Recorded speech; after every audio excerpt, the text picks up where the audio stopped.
नमस्कार शेतकरी मित्रांनो, आज आपण या प्लॉटवर आले होतो। या प्लॉटवर येण्याचं विशेष कारण म्हणजे परतीचा पाऊस सर्वदूर झालेला आहे आणि भरपूरशा ठिकाणी प्लॉट जे अचानक मध्ये आता जर कधी आपण जवळून बघितलं तर असे शेंडे काढलेले आपण जर कधी बघितलं तर असा शेंडा आहे आणि नॉर्मल हलकासा पिवळापणा आता इथं प्लॉटला येतोय।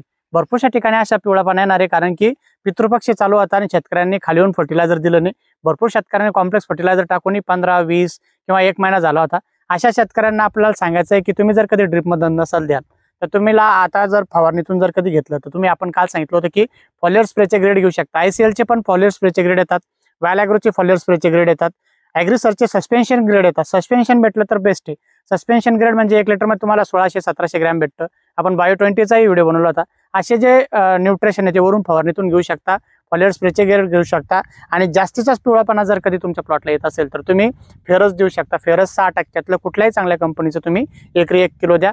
त्यातल्या त्यात जर का तुम्ही ॲग्रीसर्च दिलं तर त्याच्यामध्ये फेरस, झिंक आणि बोरान येतं। बाकी कंपनीचं देऊ शकता की ॲग्रीसर्चच द्या असं काही नाही, तुम्हाला जे योग्य वाटेल ते तुम्ही फेरस तिथं देऊ शकता। ड्रिपना 1 किलो द्यायचंय। पण भरपूरशा ठिकाणी आपण जर कधी बघितलं पाणी पाडल्यानंतर आता जर बघितलं आपण तर पूर्णतः इथं हे झालेलं आहे आणि असा इथं एक शेंडा काढलेला आहे। जास्तीचं आपटेप इथं वाढतो कारण की सगळ्या मुळ्या सक्रिय होता। ड्रिप लाईनला ज्यावेळेस आपण पाणी देतो तर बेड पुरतच मर्यादित राहतं पाणी, पण ज्यावेळेस आपण वरतीचा जो पाणी पडतो त्याच्यामध्ये एक्सिस नायट्रोजन वगैरे असतं आणि सगळ्याच मुळ्या सक्रिय झाल्यामुळे आपटेप वाढतो आणि अचानक शेंडा वाढतो आणि न्यूट्रिशनची कमी पडल्यामुळे प्लॉट पिवळता पडतो। तर अशा वेळेस तुम्हाला ड्रिपमधनं नाही द्यायचं, एवढा पितृपक्ष किंवा ऑक्टोबर इथपर्यंत नसून द्यायचं। तर तुम्ही अधूनमधून फवारणी घेणं गरजेचं आहे आणि सकाळच्या काळात जे धुकं येतंय परतीच्या पावसामध्ये आपण जर कधी बघितलं तर रोजच धुकं येतंय। धुक्याच्या काळात तुम्ही नुसतं प्लेन पाणी मारलं तरी चालतं, पण प्लेन पाणी मारायच्या ऐवजी तुम्ही त्यामध्ये तुमच्याकडे जे बुरशीनाशक उरलेले असतील ते घ्या।